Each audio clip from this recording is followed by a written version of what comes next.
Welcome to Fake Love and Flying Monkeys, the podcast where fake love is exposed. I'm Nova Gibson and I am your host. I'm the principal counsellor at Brighter Outlook Narcissistic Abuse Counselling.com.au. This space is dedicated to helping you reclaim your worth and understand the impact of toxic relationships with suspected narcissists. You deserve clarity, healing, and freedom from the pain of fake love and flying monkeys. So please leave a review and grab a copy of my book, Fake Love, Understanding and Healing from Narcissistic Abuse. Let's uncover the truth and take back your power. Hi everyone, and welcome to another episode of Fake Love and Flying Monkeys. Why does the narcissist sometimes tell you in the beginning of the relationship that you're too good for them and you should go and find someone else because they're just going to hurt you, and that is the last thing they want to do to you? So on the surface, comments like this may sound like humility. Here they are, and they are admitting that, well, number one, they've got flaws, but number two, they think that you're pretty special, and you're so special that you wouldn't want to be with someone like them. This person seems like they would be exactly the opposite of someone you would expect to be an arrogant, toxic narcissist. Here they are, propping you up, wanting you to feel good about yourself, whilst reflecting to you that, they're actually quite shy and maybe they've got a low self-esteem, and here you are, the person to fix it because you're a people pleaser. You have empathy and you want to make this person feel good about themselves. Well, that's what the narcissist is hoping anyway. They pick their targets very carefully and they will put their radar out for someone who does like to please others, who is happy or just normalizes not having any needs of their own. They want someone with huge, overflowing, abundant sources of empathy, because in the end, it's got to be all about them, and they want to use your overflowing, abundant sources of empathy as a weapon against you. But as we know, narcissists do not come with a sign on their forehead, and I firmly believe that the majority of narcissists are covert narcissists. So that means that you are not going to find out about who they really are. That mask is not going to drop and let you in on who resides behind that mask until much later. You'll start to see red flags in the beginning, but you'll get conditioned to override those red flags very subtly and slowly but surely over time. So this person who appears to be so humble and full of humility is actually, you find out later down the track, a manipulative narcissist. And this is the particular strategy or tactic that they used, amongst others, to hook you in. A little bit of a spin on the old, I'm just not good enough for you and you'd never want to be with the likes of little old me, is a tactic where, for example, they will outright tell you about something that they've done wrong. For instance, you may meet the narcissist and they'll tell you that, oh my goodness, I just want to be upfront with you. I've got this restraining order against me, and look, I'm really the victim here, but I got set up and it's not what it seems, but I just want you to know that I'm not hiding anything from you, and I just don't want there to be any secrets between us, and that's why I'm bringing this up now.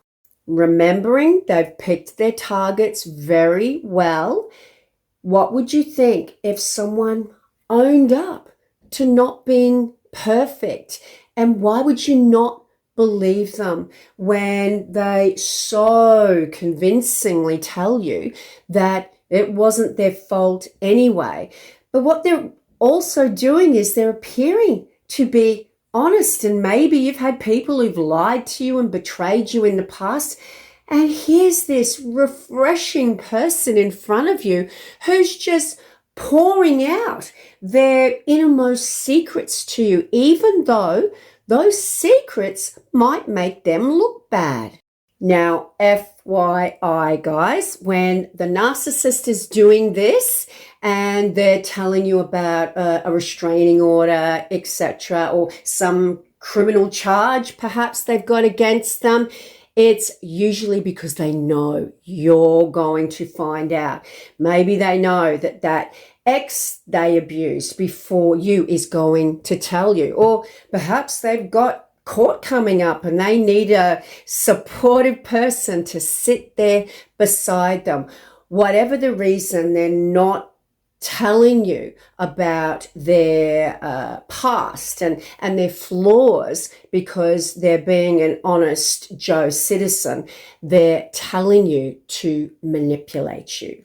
But getting back to when the narcissist appears to be singing your praises whilst simultaneously putting themselves down, this is about a fishing expedition.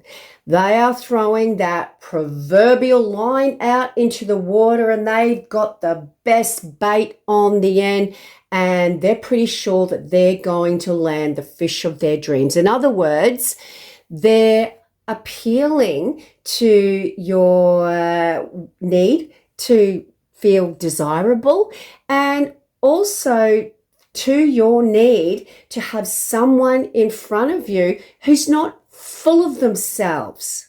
The fishing expedition normally will land them comments such as, "Oh my goodness, I love you just the way you are.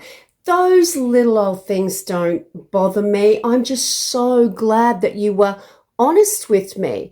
And this feeds their ego and it makes them have just that much more control over you, because basically you're telling them that you accept all of these flaws about them. And it also gives them a really good excuse for doing it again later down the track in the relationship, because you can't say that you didn't know. They told you straight away that they did this and they did that and they weren't perfect. So they enable a situation where they can accuse you of trying to change them if and when you have an issue with their abusive, consistent behavior. It's also about planting those little seeds of doubt in your mind. Why are they telling me that I should go and find someone else? I love them. Why are they talking to me in this way? So it creates confusion. What are they doing? Are they thinking of abandoning you? Have they got someone else? Why are they pushing me away?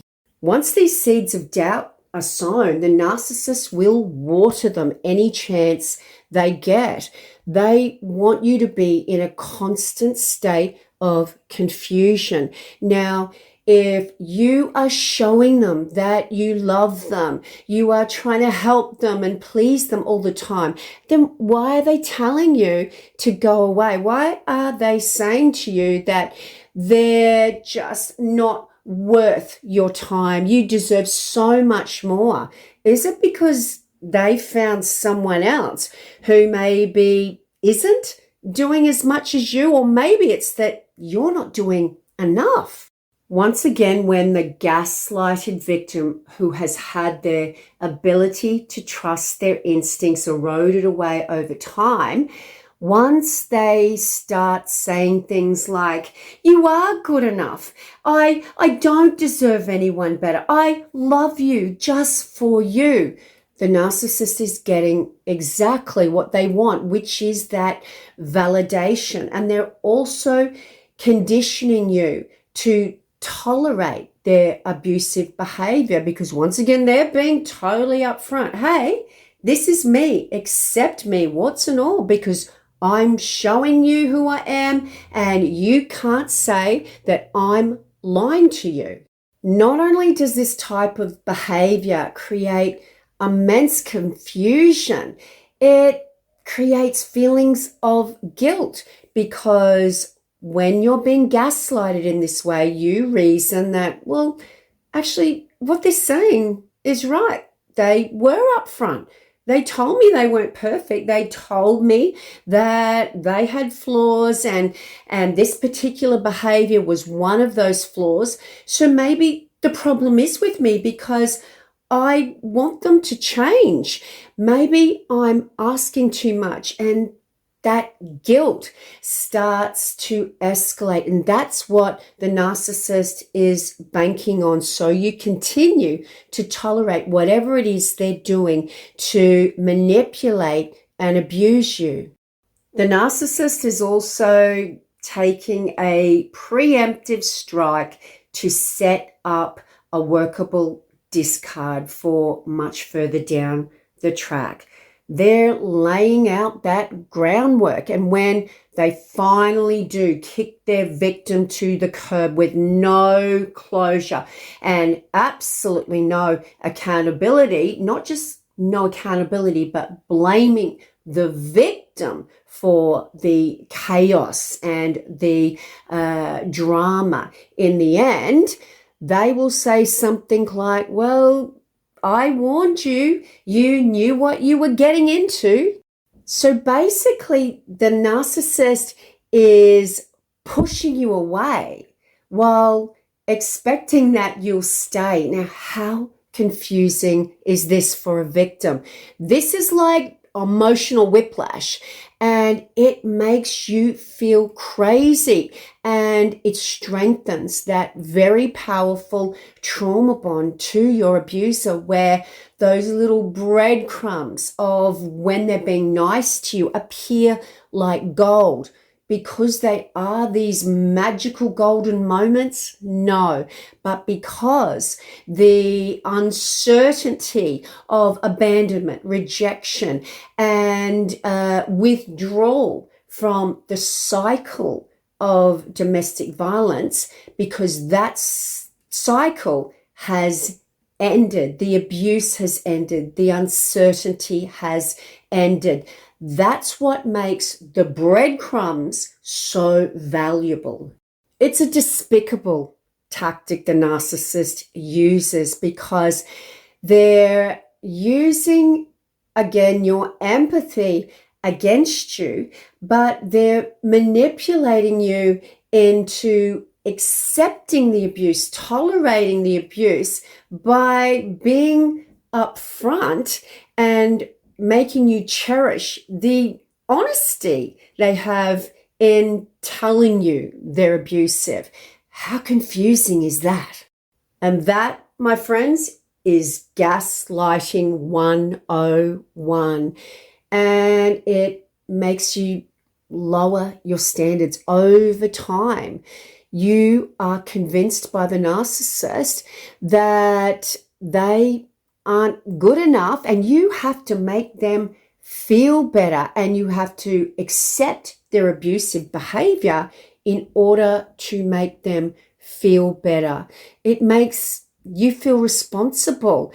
They are a victim, and not only are they a victim, they're an honest victim. The honesty they show in talking about their flaws actually overrides the flaws. And when we're talking about flaws, we're talking about absolute abuse, 101, coercive control, narcissistic abuse. When the narcissist is opening up about their flaws and their faults and telling you that they don't deserve someone as amazing as you are, what they're also kind of doing is externalizing those behaviors, externalizing those traits. They're not me. I can't control them, but I just want to be upfront, and hopefully you will help me with these behaviors that I just can't control. It's not my fault when they happen. So a few tips for if this happens to you with the narcissist.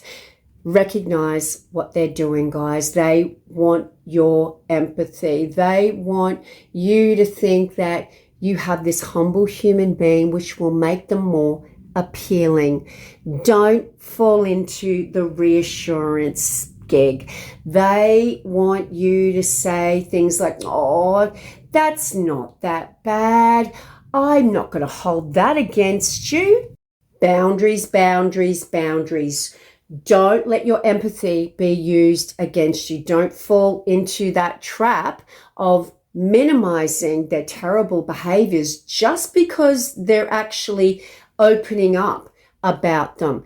But once you do and you don't take the bait like they want you to, then be prepared for their reaction. Because once the narcissist realizes their amazing rehearsed tactics are not working, then they will soon shift their strategies and they will engage in a completely different behavior to try and hook you in. When one doesn't work, you pull out option B. You flip and you flop until you find a strategy that works. And remember, when your boundaries are firm and you trust your instincts and you are not overriding red flags, then what you will do is what you would do with any normal person. You will take them at their word. You will take them at face value. And if they're telling you up front, hey, I'm a jerk, then that's exactly the way you are going to view them.